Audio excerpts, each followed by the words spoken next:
زمانہ قدیم میں کسی ریاست پر ایک نیک دل بادشاہ حکومت کرتا تھا جس کا نام سلطان شہاب الدین تھا۔ یہ بادشاہ انصاف پسند، حکمت سے بھرپور شخص تھا۔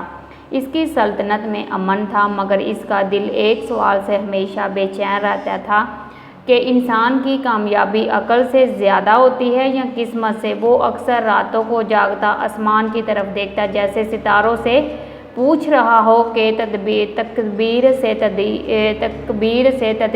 تقدیر بدلی جا سکتی ہے۔ ایک دن سلطان نے اپنی مجلس میں اعلان کیا کہ وہ پورے ملک میں ایک ایسا شخص تلاش کرنا چاہتا ہے جو اسے 3 سوالوں کے جواب دے سکے۔ قسمت اور عقل میں سے کون سی چیز انسان کو زیادہ آگے لے جاتی ہے؟ دوسرا، کیا انسان اپنی تقدیر بدل سکتا ہے؟ تیسرا، سچی حکمت کیا ہوتی ہے اور اسے کیسے پہچانا جائے؟ سلطان نے اعلان کیا کہ جو شخص ان تینوں سوالوں کے ایسے جواب دے گا جو دل کو چھو جائیں اور سمجھ کو روشن کر دیں، اسے وہ اپنا وزیر اعلیٰ بنائے گا۔ ملک کے دور دراز علاقوں میں یہ خبر جنگل کی آگ کی طرح پھیل گئی۔ ہر شہر، ہر قصبے اور ہر قبیلے سے لوگ سلطان کے دربار کا رخ کرنے لگے۔ ان میں سے ایک نوجوان بھی تھا جس کا نام ابراہیم تھا۔ وہ نہ کسی امیر خاندان سے تعلق رکھتا تھا، نہ ہی اس کے پاس کوئی علم ہوتا تھا، مگر اللہ نے اسے عقل، فہم اور صبر سے نوازا تھا۔ ابراہیم ایک درویش فقیر کے ساتھ بچپن سے رہتا تھا۔ وہ درویش جس کا نام بابا جرگان تھا۔ بابا جرگان ابراہیم کو حکمت، صبر اور توکل سکھایا کرتا تھا۔ زندگی نے ابراہیم کو کئی امتحان سے گزارا تھا، مگر ہر بار اس نے عقل اور توکل سے کام لیا۔ ابراہیم نے جب سلطان کا اعلان سنا تو اس کا دل بے چین ہو گیا۔ وہ جانتا تھا کہ یہ 3 سوال آسان نہیں ہیں، مگر وہ یہ بھی چاہتا تھا کہ جو جواب وہ تلاش کر چکا ہے شاید وہی سلطان کی تلاش ہے۔ بابا جرگان نے اسے دعا دی اور کہا، بیٹا یاد رکھو، عقل وہ چراغ ہے جو اندر سے روشن کرتا ہے اور تقدیر وہ راستہ ہے جو اللہ نے طے کر رکھا ہے، مگر مرد کے مستقبل وہ ہے جو راستے میں کانٹے چیر کر آگے بڑھے۔ ابراہیم ایک چھوٹی سی پوٹلی میں کچھ کتابیں رکھ کر اور بابا کی دی ہوئی ایک انگوٹھی اور سفر کی نیت کر کے سلطنت کی طرف روانہ ہو گیا۔ راستے میں اسے ایک گاؤں ملا جہاں لوگ ایک بہت بڑے پیڑ کے نیچے جمع تھے اور ایک عورت زور زور سے رو رہی تھی، مگر معلوم ہوا کہ اس کا چھوٹا بچہ غائب ہو گیا ہے اور سب کا شک گاؤں کے سب سے بزرگ شخص حافظ عثمان پر ہے۔ گاؤں والوں نے عثمان کو گھیر رکھا تھا اور پتھر مارنے کی بات کر رہے تھے۔ ابراہیم نے یہ منظر دیکھا اور پیروکاروں کو روکا اور اس نے سب سے پوچھا، کیا کسی نے بچے کو غائب ہوتے دیکھا ہے؟ بہت دیر تک وہ خاموش رہے تھے، کسی نے نہیں دیکھا تھا۔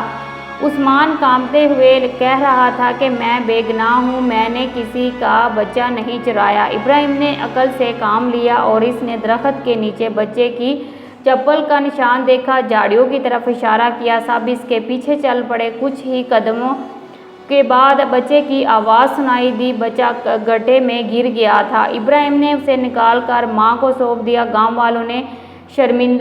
والے بھی شرمندہ ہوئے اور عثمان سے معافی مانگی۔ اس دن ابراہیم نے پہلا سبق سیکھا کہ عقل اس وقت کام آتی ہے جب جذبات پر قابو ہو، انسان تحقیق کرنا جانے۔ اگلے دن ابراہیم ایک ویرانے سے گزرا جہاں ایک نوجوان تلوار لیے ایک پیڑ کے نیچے بیٹھا تھا۔ وہ بہت غصے میں تھا۔ ابراہیم نے نوجوان سے پوچھا، کون ہو تم اور تم یہاں کیا کر رہے ہو؟ نوجوان نے کہا، میں زاہد ہوں، میری تقدیر نے مجھے دھوکہ دیا ہے، میرے والدین مارے گئے، میرا علم ادھورا رہ گیا اور اب میں ہر اس شخص سے بدلہ لینا چاہتا ہوں جو خوش قسمت ہے۔ ابراہیم نے اسے سمجھانے کی کوشش کی مگر وہ سننے کو تیار نہیں تھا۔ تبھی آسمان پر بادل گرجے اور تیز آندھی چلنے لگی۔ زاہد کا گھوڑا سے چھوڑ کر بھاگ گیا اور اس کے سارے سامان کی تھیلی اڑ گئی۔ زائد گھٹنوں پر بیٹھ گیا اور رونے لگا۔ ابراہیم نے اس کی طرف دیکھا، ہاتھ بڑھایا اور کہا، تو اپنی تقدیر کو کوستا رہا، مگر تم نے کبھی یہ سوچا ہے کہ تجھ میں کتنا ہنر ہے؟ تو اپنے والدین کی وراثت کو علم میں بدل سکتے ہو۔ اللہ نے تجھے زندہ رکھا ہے تاکہ تو خود اپنی تقدیر لکھ سکے۔ اس رات زائد نے اپنی تلوار زمین میں گاڑ دی اور ابراہیم کے ساتھ سلطان کے شہر پہنچا۔ شہر کی گلیوں میں رونق تھی، قلعوں کی اونچائی اور مساجد کے مینار اسلامی تہذیب کی گواہی دیتے تھے۔ سلطان کے دربار میں سینکڑوں لوگ جمع تھے، ہر شخص اپنے جواب کو پیش کر رہا تھا، مگر سلطان کی آنکھوں میں تسلی نہیں تھی۔ جب ابراہیم کی باری آئی تو وہ نرمی اور اخلاق سے بولا، اے سلطان عالم، میں نے عقل کو انصاف کرتے دیکھا، تقدیر کو بدلتے دیکھا، حکمت کو انسانیت سے روشن ہوتے دیکھا ہے۔ میں کوئی عالم نہیں ہوں، مگر سفر نے مجھے جواب دیے ہیں۔ سلطان مسکرایا اور کہا، اگر تیرے جواب دل کو چھو گئے تو تو ہی وزیر اعلیٰ ہوگا، لیکن پہلے ایک آخری امتحان باقی ہے، 3 سوال جن کے جواب پوری سلطنت کے سامنے تجھے کل دینے ہوں گے۔ ابراہیم نے حامی بھری اور سلطان کے دربار سے مسجد کی طرف روانہ ہو گیا۔ رات کو ابراہیم مسجد کے حجرے میں بیٹھا جہاں اس نے قرآن کی تلاوت کی اور سچے دل سے دعا کرتا رہا۔ بابا جرگان کی دی ہوئی انگوٹھی اس کے ہاتھ میں تھی اور جس پر لکھا تھا، حق کی تلاش کرنے والا کبھی تنہا نہیں ہوتا۔ اسی رات اسے خواب آیا جس میں 3 دروازے تھے، ہر دروازے پر ایک سوال لکھا تھا، ہر جواب کے پیچھے روشنی کی ایک کرن تھی۔ صبح جب فجر کی اذان ہوئی تو ابراہیم نے وضو کیا، نماز ادا کی اور اپنے رب سے التجا کی کہ وہ مجھے صحیح جواب کی توفیق عطا فرمائے کہ میں تیرا نام بلند کر سکوں۔ صبح کا وقت تھا، آسمان پر ہلکی نیلی روشنی پھیل چکی تھی۔ سلطان شہاب الدین کا عالی شان محل ایک تاج کی طرح چمک رہا تھا۔ سینکڑوں لوگ محل کے صحن میں جمع تھے، علماء، گزرے اور تازے فقیر اور عام لوگ سب اس گھڑی کے گواہ بننے آئے تھے جب ایک سعدان نوجوان 3 مشکل سوالات کے جوابات دینے والا تھا۔ سلطان نے اپنے تخت پر بیٹھتے ہی کہا، آج کا دن حکمت، عدل اور حق کے لیے منعقد کر دیا گیا ہے۔ جس شخص نے دل کو چھو دینے والے جواب دیے وہی اس سلطنت کا وزیر اعلیٰ بنے گا۔ دربار میں سناٹا تھا۔ ابراہیم کو بلایا گیا، وہ نرمی اور تہذیب سے جھک کر سلام کرتا ہوا تخت کے سامنے کھڑا ہوا۔ سلطان نے کہا، اب پہلا سوال، اور قسمت سے کون سی چیز انسان کو زیادہ آگے لے جا سکتی ہے؟ ابراہیم نے بار کی طرف دیکھا، پھر سلطان کی آنکھوں میں آنکھیں ڈال کر بولا، اے سلطان عالم، عقل اللہ کی عظیم نعمت ہے، مگر یہ اکیلی نہ کافی ہے۔ جب تک قسمت کی ہوا ساتھ نہ چلے، عقل وہ پٹوار ہے جو کشتی کو سنبھالتی ہے، مگر قسمت وہ دریا ہے جس پر وہ بہتی ہے۔ مگر ابراہیم نے سلطان کے ذریعے عقل اور قسمت کے بارے میں سمجھانا۔ پھر ابراہیم نے نرمی سے سلطان سے کہا کہ ایک کسان کو لیں جو اپنی عقل سے زمین پر ہل چلاتا ہے، بیج بوجھتا ہے، پانی دیتا ہے، مگر بارش نہ ہو تو فصل کیسے اگے گی؟ اور کبھی کبھی کوئی انجان راہگیر کسی میں پرندے کو اٹھا کر لے جاتا ہے، اس کا علاج کرتا ہے، اور وہی پرندہ اس کا رہنما بن کر اسے ایسی جگہ پہنچا دیتا ہے جہاں اسے سکون مل جاتا ہے۔ سلطان نے پوچھا، عقل ضروری نہیں ہے؟ ابراہیم نے کہا، بالکل ضروری ہے، لیکن عقل پہ توکل کے گھمنڈ بڑھ جاتے ہیں اور قسمت بن محنت کے ایک خواب بن جاتی ہے۔ عقل راستہ دکھاتی ہے اور قسمت موقع دیتی ہے، اور دونوں کا میل ہی کامیابی ہے۔ دربار میں سرگوشیاں ہونے لگیں، علماء ایک دوسرے کی طرف دیکھ رہے تھے۔ سلطان مسکرایا اور بولا، تو اب دوسرا سوال شروع کرتے ہیں۔ سلطان نے ابراہیم سے دوسرا سوال کیا کہ کیا انسان تقدیر بدل سکتا ہے؟ ابراہیم نے زمین کی طرف نظر ڈالی اور کہا، اے سلطان، عقل کی تبدیلی 2 قسم کی ہوتی ہیں، ایک ہے مکتوب جو اللہ نے پہلے سے اللہ نے پہلے سے لکھ دیا ہے اور اسے کوئی بدل نہیں سکتا، جیسے کہ موت کا وقت، انسان کی پیدائش، مگر دوسری ہے کہ معلوم وہ تقدیر جو انسان کی نیت، عمل اور صبر سے بنتی ہے۔ مگر ابراہیم نے کہا، اللہ نے قرآن مجید میں فرماتا ہے، میں تمہاری حالت نہیں بدلتا جب تک تم خود کو نہ بدل لو۔ اگر کوئی تعلیم حاصل کرے، نیک عمل کرے، توکل رکھے تو اللہ اس کی راہوں کو آسان کرتا ہے۔ یہ تقدیر بدلنا نہیں بلکہ اپنے حصے کی تدبیر کرنا ہے۔ سلطان نے سوال کیا، تو پھر غریب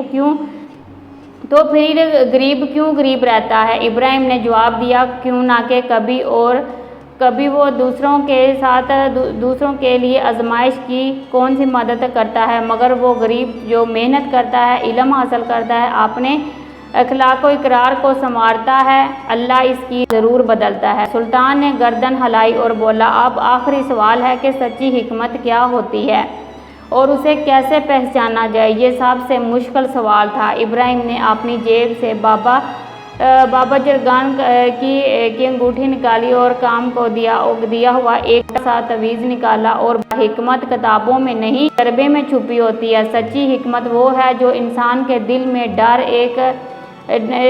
الہی پیدا کرے، اس کی زبان میں نرمی لائے اور اس کے عمل میں انصاف جھلک رہا۔ ابراہیم نے ایک حکایت سنائی کہ ایک دانش نے ایک درویش کے پاس گیا اور پوچھا، حکمت کیا ہے؟ درویش نے اسے ایک پتھر پکڑایا اور کہا، اسے بازار میں لے جا کر لوگوں سے اس کی قیمت پوچھو، مگر بیچنا مت۔ وہ گیا، کسی نے 1 دینار کہا، کسی نے 2 دینار، پھر اسے ایک جواہری ملا جس نے کہا، یہ تو جو پتھر ہے بہت ہی قیمتی ہے۔ کاشفہ لوٹا درویش نے کہا، دیکھا حکمت کا رکا اور کہاں حکمت کی اسی ہیرے کی طرح ہے، جو اس کی اصل قیمت سمجھے وہی حکیم ہے، باقی لوگ اسے معمولی پتھر سمجھتے ہیں۔ ابراہیم نے کہا، حکمت کی پہچان یہ نہیں کہ کتنی کتابیں، بلکہ یہ ہے کہ ہم اسے کسی ضرورت مند زندگی بدلی ہے یا نہیں۔ ابراہیم کے تینوں جواب سن کر سلطان نے اپنے چاروں طرف دیکھا۔ علماء کی آنکھوں میں تاثیر تھی، حضرت کے چہرے پر حیرت تھی اور عوام کی آنکھوں میں آنسو۔ وہ اٹھا اور تخت سے نیچے آ کر ابراہیم کے سامنے کھڑا گیا اور پھر کہا، تیرا جواب صرف عقدس نہیں، دل سے آئے ہیں۔ یہ جواب ہماری سلطنت کو صرف ایک وزیر نہیں دیں گے بلکہ ایک رہبر دیں گے۔ سلطان نے ابراہیم کو گلے لگایا اور اعلان کیا، آج سے ابراہیم سلطنت کا وزیر اعلیٰ ہوگا اور اس سے بھی بڑھ کر ہمارے لوگوں کے لیے حکمت کا استاد ہوگا۔ اب ابراہیم کا وقت سلطنت میں گزرتا رہا، دھیرے دھیرے وقت گزرتا گیا۔ ابراہیم نے اپنی نئی ذمہ داری سنبھال لی، مگر اس نے محل کے عالی شان کمروں کی بجائے ایک سادہ مکان چنا، جہاں وہ ہفتے میں 2 بار لوگوں سے مل کر ان کے مسائل سنتا اور مسجد میں تعلیم دیتا۔ ابراہیم نے اس نوجوان کو بھی لے کر آیا تھا جس نے تلوار کو زمین میں گاڑا تھا، اسے محکمہ علم کا سربراہ بنا گیا۔ گاؤں والوں کے لیے نئے اسکول کھولے گئے، عدالتوں میں انصاف تیز ہوا، ہر مسجد، ہر مدرسے میں حکمت کی روشنی پھیلنے لگی۔ ایک دن سلطان نے ابراہیم سے کہا، تو نے ہمیں عقل اور تقدیر کا اصل راستہ سمجھایا، مگر ایک سوال باقی ہے، اگر یہ سب اللہ کی مرضی سے تھا تو تمہیں ہی کیوں چنا گیا؟ ابراہیم مسکرایا اور کہا، شاید اس کے لیے اے سلطان کیوں نہ کہ میں نے سوالوں کو ڈھونڈا نہیں، انہیں سمجھا، اور جواب تو نے انہیں نہیں دیا۔ سلطنت میں اب وہ مان تھا، انصاف کے چراغ ہر گلی اور ہر محلے میں روشن تھے۔ ابراہیم کی حکمت، سادگی اور انسان کی بدی دوستوں کے سلطنت کے نقشے کو بدل دیا تھا، مگر جیسا کہ ہر نیک راہ کا کوئی نہ کوئی امتحان ضرور پیش آتا ہے، ابراہیم کو بھی ایک ایسا امتحان درپیش ہوا جو عقل اور قسمت دونوں کی حدوں کو چیلنج کرنے والا تھا۔ ایک دن شہر کے باہر والے حصے سے ایک بوڑھا درویش آیا جو سالوں تک کسی پہاڑی پر تنہائی میں ذکر کرتا رہا۔ اس کا نام شیخ حسین الرومی تھا، لوگ اسے علم کا دریا کہتے تھے۔ جب وہ دربار پہنچا تو ابراہیم نے بڑی عزت سے اس کا استقبال کیا۔